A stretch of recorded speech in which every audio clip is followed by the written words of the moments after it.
Guys, कैसे हो आप सब लोग। तो चलिए आज लेकर चलती हूँ आपको मैं राजस्थानी शादी में। जी हाँ, राजस्थानी शादी में।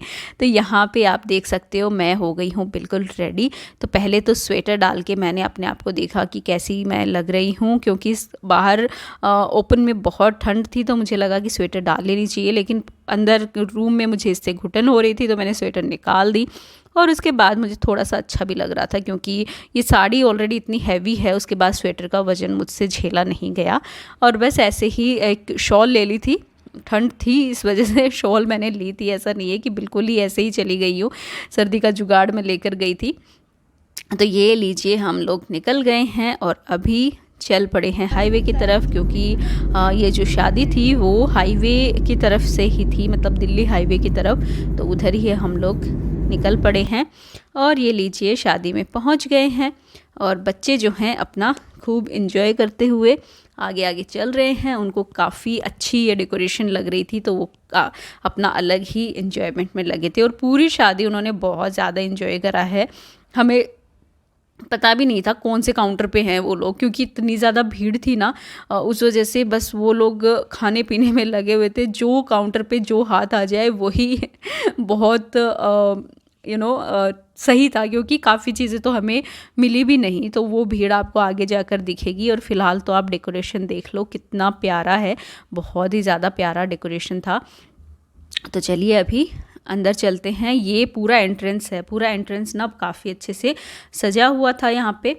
और काफ़ी लोग फ़ोटोज़ ले रहे थे, क्योंकि अब लोगों का काम तो देखो फ़ोटो लेना ही है। शादी में सब ऐसे ही तो आते हैं, खूब अपनी तरफ से पूरा एंजॉय करके जाओ, खूब सारी फ़ोटो खींचो और बस एंजॉय करो। तो यहाँ पे बहुत ही प्यारा सा ना कालबेलिया डांस भी हो रहा था, जो कि मैंने शूट भी करा है बहुत सारा।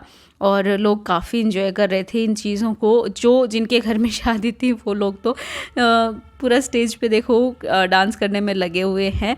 और मुझे एक तो राजस्थानी फोक डांस ना वैसे ही पर्सनली बहुत ज़्यादा पसंद है, और ये तो देखकर मैं यहीं पे रुककर वीडियो बनाने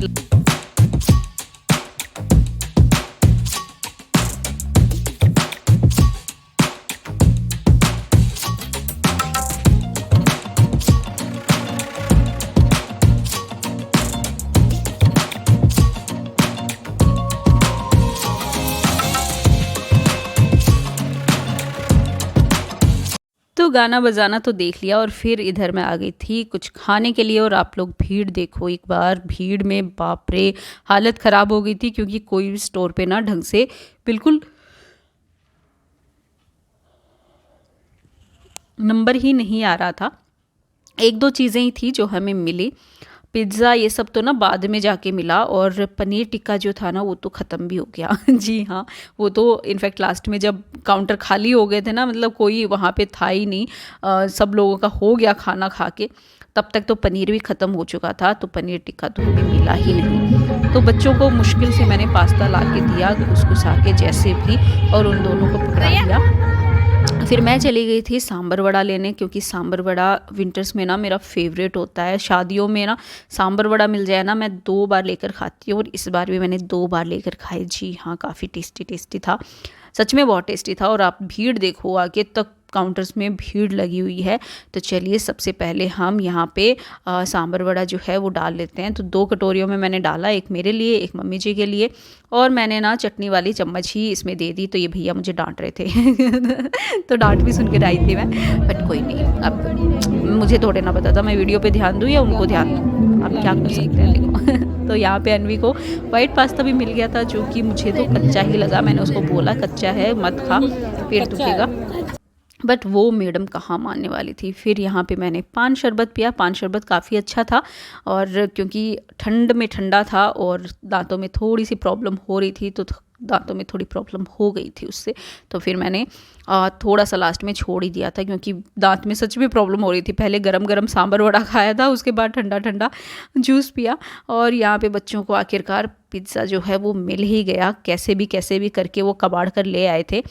तो वो अपना पिज़्ज़ा एंजॉय कर रहे थे, और बीच में ही छीन कर मैंने भी एक बाइट ले ही लिया कि चलो कौन ही अब लाइन में लगेगा, तुम लोग ही दिखा दो मुझे कैसा है तो यहाँ पे उन्हीं से छीन कर मैंने एक बाइट ले लिया। हाँ, लास्ट में पिज़्ज़ा जो है वो भी काफ़ी अच्छे से मिल रहा था, क्योंकि काउंटर फिर खाली हो गए थे, और काफ़ी क्रिस्पी-क्रिस्पी पिज़्ज़ा हमने बाद में एन्जॉय भी करे थे। यहाँ पे आ गया था हमारा खाना, खाने में बहुत सारी वैरायटी थी, राजस्थानी खाना भी बहुत था। कैर सांगरी की सब्ज़ी, मेथी की सब्ज़ी, साथ में जो तवे वाली सब्जियाँ थी ना वो भी गँवार फली की, सोगरी, मतलब सारी जो देसी राजस्थानी सब्जियाँ थी ना वो भी थी। साथ में पनीर की भी 2 वैरायटी थी, दाल थी और काफ़ी कुछ था। और बस उसके बाद मैं ले आई थी रसमलाई, और यहाँ पे काफ़ी सारी मिठाइयाँ थी। घेवर, ये आई थिंक गोंद पाक था, फिर काजू कतली, गुलाब जामुन और गोंदगिरी, मतलब जिसका हलवा बनता है ना वो भी था। और साथ में घिया का हलवा था। ये देखो गोंदगिरी का हलवा है, ये लौकी का हलवा है, रसमलाई है, साथ ही छेने की मिठाइयाँ हैं जो कि बंगाली मिठाई टाइप, और काफ़ी कुछ था, मिठाइयाँ काफ़ी सारी थी। तो वो सब में सिर्फ मैंने जो रसमलाई थी वही मैंने यूज़ किया खाई थी, क्योंकि मुझे वही फेवरेट था।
तो गाइज़ बड़ी ग्रैंड जो थी वो दूल्हे की एंट्री हुई, और यहाँ पे अपना राजस्थानी डांस जो है वो चल ही रहा था। दूल्हे राजा उधर से चल कर आ रहे थे, तब तक यहाँ पे डांस चल रहा था। तो मैंने सोचा अब दूल्हे की एंट्री तो बहुत दिखा दी आपको, अब ये वाला डांस भी दिखा देती हूँ, क्योंकि इसका गाना बहुत ही ज़्यादा प्यारा था, क्योंकि राजस्थानी फोक डांस था। और सॉन्ग मैं इसमें ऐड नहीं कर सकती, अदरवाइज़ कॉपीराइट क्लेम आ जाएगा। तो आप इसी तरीके से आप इसको देखो, एंजॉय करो।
तो देखिए दूल्हे की एंट्री तो आपने देख ली, अब दुल्हन की एंट्री भी ज़रा देख लो। यहाँ पे दुल्हन जो है वो पालकी में आएगी, तो सबसे पहले उनके आई थिंक ये बहन और जिया जी थे जो फ़ोटोज़ खिंचवा रहे थे, फिर मम्मी पापा फ़ोटोज़ खिंचवा रहे थे।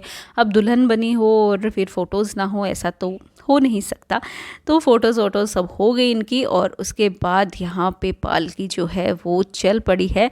तो पालकी के आगे भी थोड़ा बहुत हमारा राजस्थानी डांस चल रहा था, और इनके घर वालों ने भी आगे जाकर डांस करा था, और दुल्हन भी अपना मस्त एंजॉय करते हुए सबको पूरा हाय हेलो करते हुए मुस्कुराते हुए आगे बढ़ रही थी। और काफ़ी मतलब अच्छा सा फील हो रहा था कि यार अच्छा लग रहा है। मतलब देखो हमारी शादियां तो ऐसा लग रहा है ऐसे ही हो गई, इतना कुछ ग्रैंड था नहीं उस टाइम पे। और उस टाइम पे जो एक जब मैं ऐसे चल कर आई थी ना, इतनी घबराहट सी हो रही थी। और आजकल दुल्हनें बिल्कुल भी नहीं शर्माती यार, बिल्कुल भी घबराहट नहीं होती उनको, जबकि पहले कितना घबराहट होती। मुझे सबसे ज़्यादा टेंशन यही थी कि मैं जब स्टेज की तरफ एंट्री होती है, उस टाइम पे सबकी नज़र दुल्हन की तरफ होती है। तो मुझे ये था कि यार कैसे चल कर जाऊँगी, कैसे क्या होगा।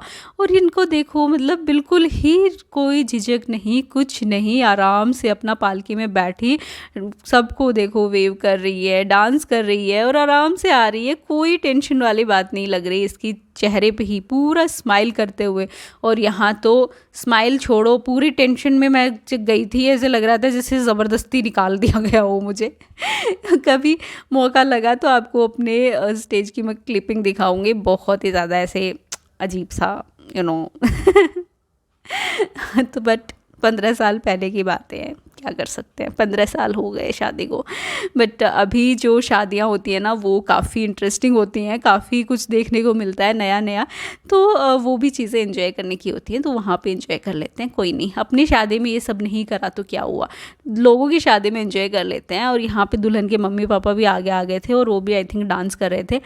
फिर दूल्हे राजा आए, कुछ आरती सी हुई। और आजकल पता नहीं, ये भी एक ट्रेंड है, सुमित की शादी में भी ऐसा हुआ था, आप लोगों ने अगर देखा होगा सुमित और गुंजन की शादी, वहाँ पे भी काफ़ी आरती वारती सब हुई थी। और माला पहनाने में ही मतलब इतना टाइम लग गया था, और इस शादी में भी टाइम लग रहा था। उस चक्कर में मैं खड़ी रही, बट फिर हम लोगों का जाने का टाइम हो गया था, तो माला का तो मैं शूट नहीं कर पाई। बट जितना भी मुझसे हुआ मैंने आपके साथ शेयर करने की कोशिश करी। और यहाँ पे लीजिए, दूल्हे राजा ने पकड़ लिया है दुल्हन का हाथ, और ये फ़ोटो वाले भाई साहब तो इनको इतना धीरे धीरे चलवा रहे थे। उसके बाद उनकी जो जयमाला थी वो भी इतना टाइम ले लेकर, क्योंकि फ़ोटोज़ एंड वीडियोज़ ज़्यादा ज़रूरी हो जाते हैं, उस चक्कर में काफ़ी टाइम लग गया था। तो खड़े खड़े इनफैक्ट मुझे भी समझ में नहीं आ रहा था कि इतना क्या ही मैं शूट करूं, क्योंकि कुछ लोग कुछ भी नहीं कर रहे थे, ये लोग बस ऐसे खड़े थे, एक दूसरे की तरफ मुस्कुरा रहे थे। तो अब क्या ही देखें उस चीज़ को, मतलब हमारे लिए थोड़ा सा बोरिंग था, जी हाँ। बट कोई नहीं, ये अपना एंजॉय कर रहे थे, आज इनका दिन था, ये पूरा एंजॉय कर रहे थे अपनी शादी। और यही होना चाहिए, जिसकी शादी है उसको पूरा एंजॉय भी करना चाहिए। और आप देख सकते हो दुल्हन बड़ा ही मुस्कुराते हुए यहाँ पे खड़ी हैं, और जो डांसर्स हैं वो भी इंतज़ार कर रही हैं अब कि भाई कोई प्रोग्राम हो तो हम थोड़ा नाचें। बट जो फ़ोटो वाले भैया हैं, उन्होंने इतना टाइम लिया है इनकी फ़ोटो करने में और वीडियो बनाने में, कि ना तो ये आरती वाले भैया कुछ कर पा रहे हैं, ना जो डांसर्स हैं वो कुछ कर पा रही हैं, बस खड़े रहे सब और इनको ही ऐसे देखते रहे। उसके बाद हम लोग तो इधर आ गए थे साइड में, क्योंकि बुलाने के लिए आ गई थी अनवी की पापा बोल रहे हैं चलो चलो चलो, और इधर साइड में हम लोग आ गए थे। और एक बार फिर आप पूरा वेन्यू देख लो, जो कि अब सारी भीड़ जो है, मतलब जो खाना खा के नहीं आए थे ना, वो लोग तो खाना खा के जा चुके हैं, और जो भीड़ अभी शादी एंजॉय करने वाली है वो उधर खड़ी है। कुछ और लोग खाना खाने में लगे हुए हैं, कुछ बातें करने में लगे हुए हैं, और बस यही सब कर कुरा के हम लोग वापस आ चुके हैं। तो चलिए बाहर की तरफ निकल जाते हैं, क्योंकि अब गाड़ी में बैठेंगे और घर जाएंगे। और ये थी एक राजस्थानी शादी। पूरी शादी तो देखो मैं नहीं दिखा सकती थी, क्योंकि हमारी थोड़ी ना थी यार। पूरी शादियाँ मैं राजस्थानी शादी आपको दिखा चुकी हूँ बहुत सारी, सोनू की शादी, सुमित की शादी। और बाहर यहाँ पे देखो ये लगा था तबला सा कुछ बड़ा सा, और उसको एंजॉय कर रहा था अर्नव, ये देखो। तो बस गाइज, आई होप आपको मज़े आए होंगे इस शादी में। अगर आए हो तो प्लीज़ इसे लाइक करना, शेयर करना, चैनल को सब्सक्राइब करना। Bye bye.